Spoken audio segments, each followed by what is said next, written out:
زندگی میں کوئی انسان بھی ایسا نہیں ہے جسے کوئی نہ کوئی مشکلات کا سامنا نہ کرنا پڑے، اور بہترین انسان اور ہمت والا انسان وہی ہوتا ہے جو ان مشکلات کا سامنا بڑے ڈٹ کر کرتا ہے۔ ان مشکلات کو وہ اپنے لیے کوئی سزا نہیں سمجھتا کہ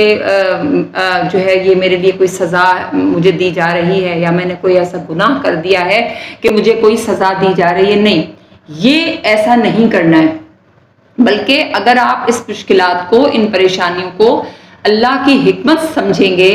اور اپنے لیے یہ سمجھیں گے کہ یہ کوئی میرے لیے جو ہے وہ تربیت میری کی جا رہی ہے، کوئی میرے لیے اس میں کوئی سبق چھپا ہوا ہے، تو آپ یقین کریں کہ آپ کی جو سوچ کا جو زاویہ ہے وہ بالکل چینج ہو جائے گا۔ اصل میں یہ آپ کی سوچ کی جو ہے وہ تربیت کی جا رہی ہے، اور کیونکہ انسان کا جو دماغ ہے اس کی جو تربیت ہے وہ اللہ کی طرف سے مرتے دم تک ہوتی ہی رہتی ہے، اور جب مشکلات اس پر پڑتی ہیں تو یہ اس کے لیے ایک بہت ہی اہم اس کی تربیت ہو رہی ہوتی ہے کہ اے انسان، تو جو ہے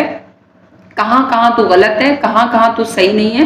اور تو اپنی زندگی سے کن لوگوں کو تو نکال دے، اور تو نے کون سے ایسے کام کیے ہیں جو اب تجھے دوبارہ نہیں کرنے ہیں۔ تو یہ تمام باتیں جو ہیں وہ انسان کو سکھانے کے لیے جو ہے یہ مشکلات اور پریشانیاں اس کے اوپر آتی ہیں۔ تو انسان کو اس کو اپنے لیے چیلنج سمجھ کر قبول کرنا چاہیے، اور چیلنج کے لیے اس کو ہر وقت تیار رہنا چاہیے۔ آپ کا کیا خیال ہے؟ مجھے آپ ضرور بتائیے گا۔ آپ کے وقت کا بہت شکریہ۔